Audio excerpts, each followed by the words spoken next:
Good evening, everyone. This is Mike from Ubercool.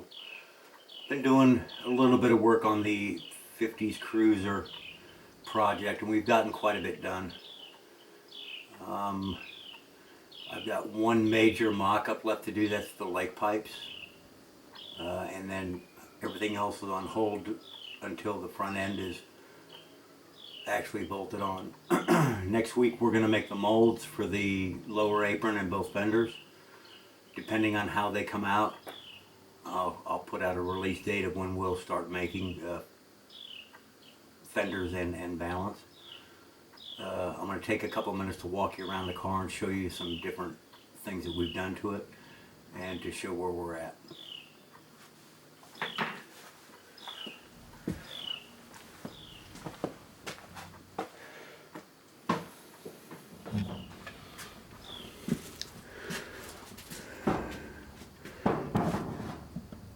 As you can see here, we stripped the Chrysler badge off the front and went with this fleur-de-lis.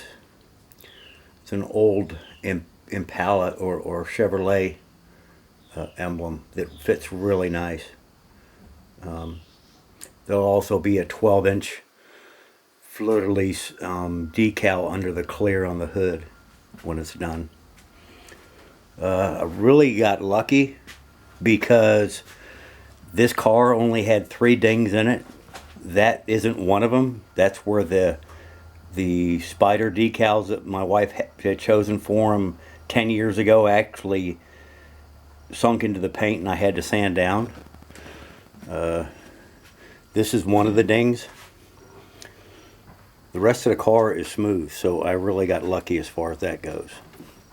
The fender skirts, of course, are fitted.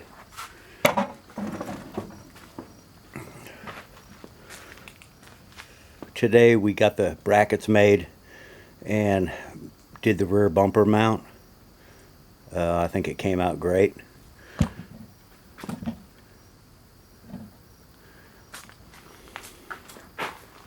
The distance is just right from the main bumper.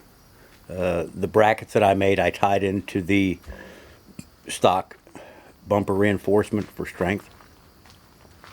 It's by 1x1 1/4-inch thick wall tubing with 1/4-inch plate brackets. This side, well, like I said, the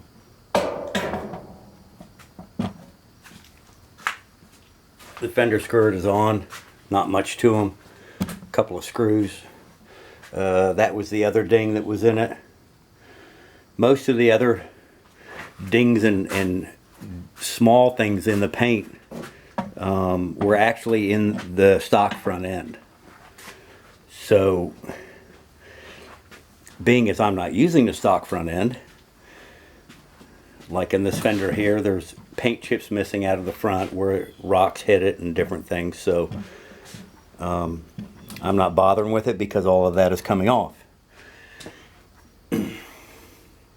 So that's where we're at. I've got the rear bumper brackets made. I have 1-inch flat bar to go across the bumper itself and tie it into the brackets. I'll be making that up next. Actually form fitting it to the back of the chrome bumper.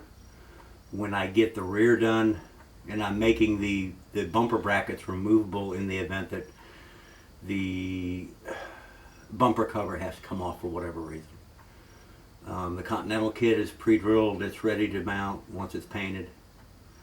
The front end is going to be a different story. Once we put the front end on, then I have to cut holes to actually put the bumper brackets on. I chose not to do that for the mold. For those that don't want to run bumpers, the fenders that we manufacture will be smooth. There will be no holes for bumpers. But anybody that's accomplished with body work can cut his own holes and put whichever bumper brackets he or she chooses.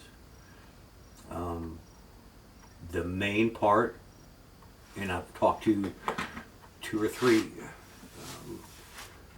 people in the industry that deal in show cars, and they've forewarned me that I'm going to take a bunch of time to get this one-piece Phantom billet grill to where it looks decent, because it'll be the focal point of the car, and therefore if I have the spacing or I have a bar that is short, it'll stick out like a sore thumb.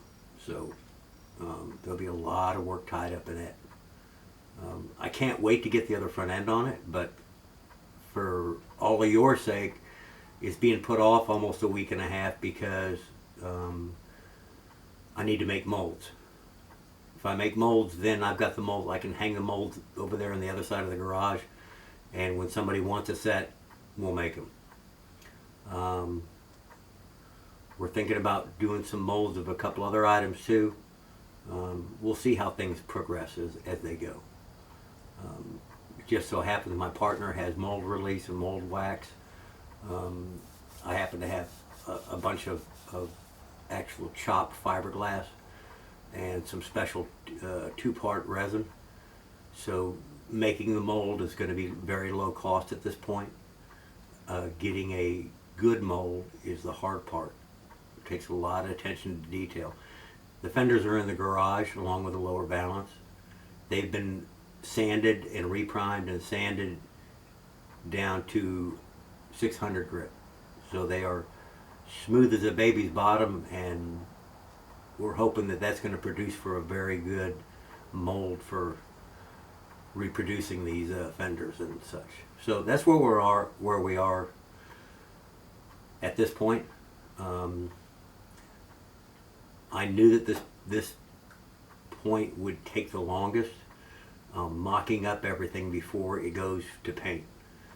The worst thing somebody hates to do is have accessories to bolt on, and there's no holes pre-drilled, there's a reference point of where it goes, and you end up scratching paint. So it's taking a little bit longer because I'm doing mock-up of everything, but the end result's going to be, in my opinion, out frickin' standing. This is Mike from Uber Cool, out.